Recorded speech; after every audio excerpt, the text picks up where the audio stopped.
Good morning. This is Chloe Papadakis, and this is today's Quiet Echo. Part of my work is reading the same listings musicians read, and one of them stopped me cold last week.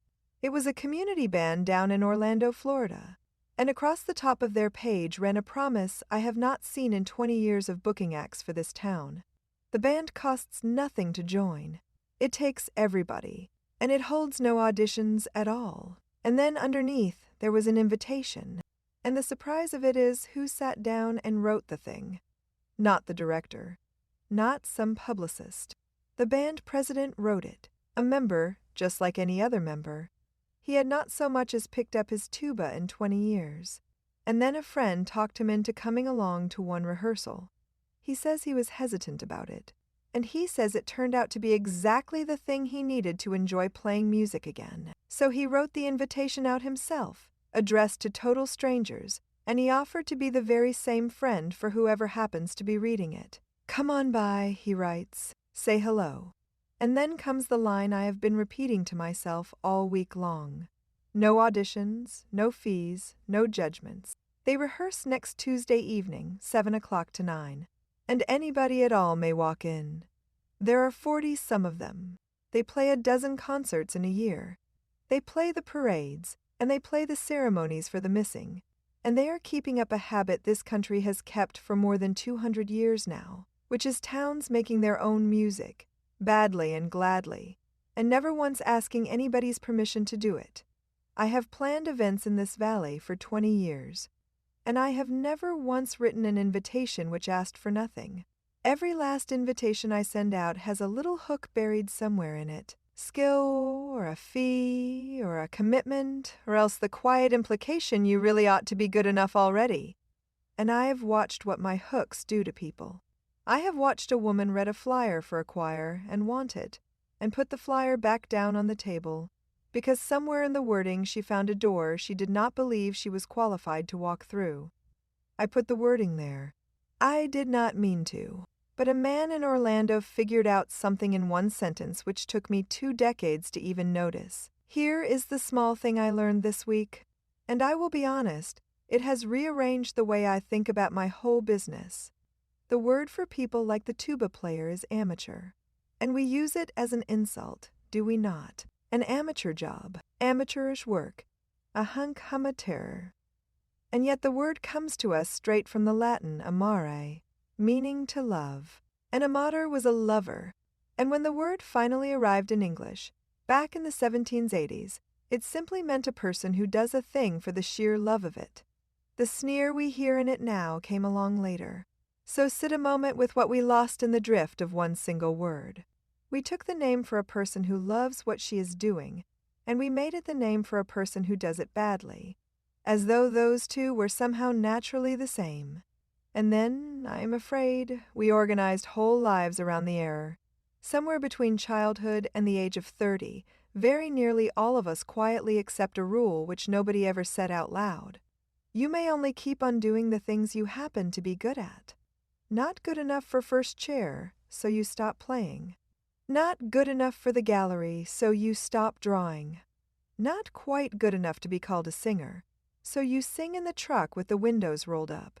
And by the time we are grown, we have narrowed ourselves right down to the short little list of things we can do well in front of witnesses.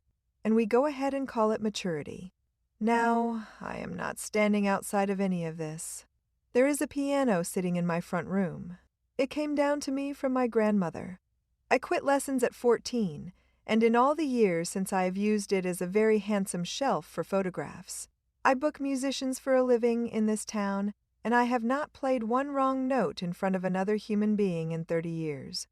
So I went and looked up what is near us. And here, I think, is the useful part of this whole morning. There are bands and orchestras like the one down in Orlando in very nearly every corner of this country, and a great many of them say the very same words. No audition, all skill levels, come exactly as you are. Their seasons start up in September.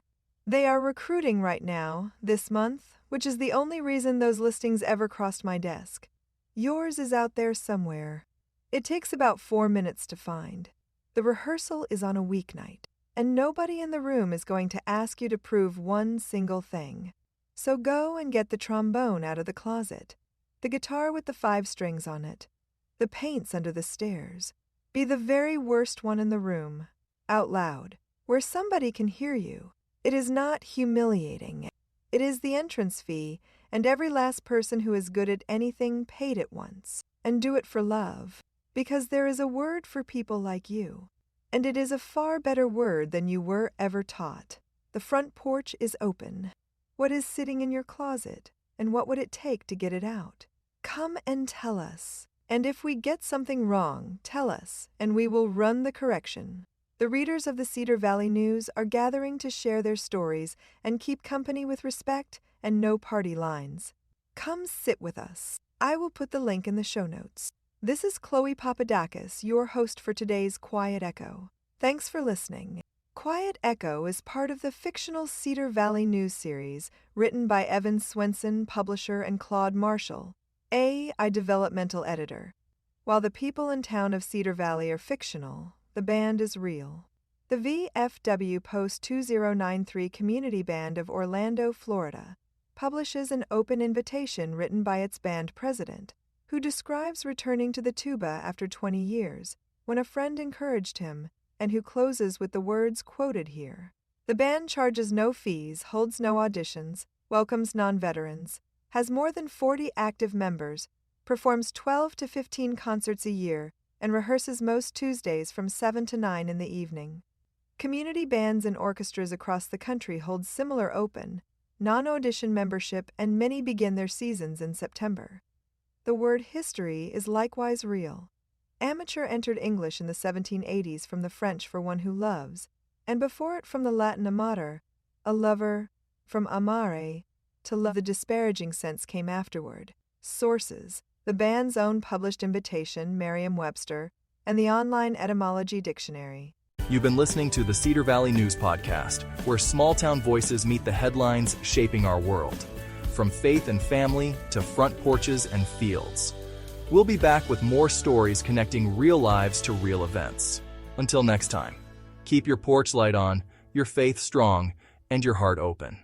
This is Cedar Valley News.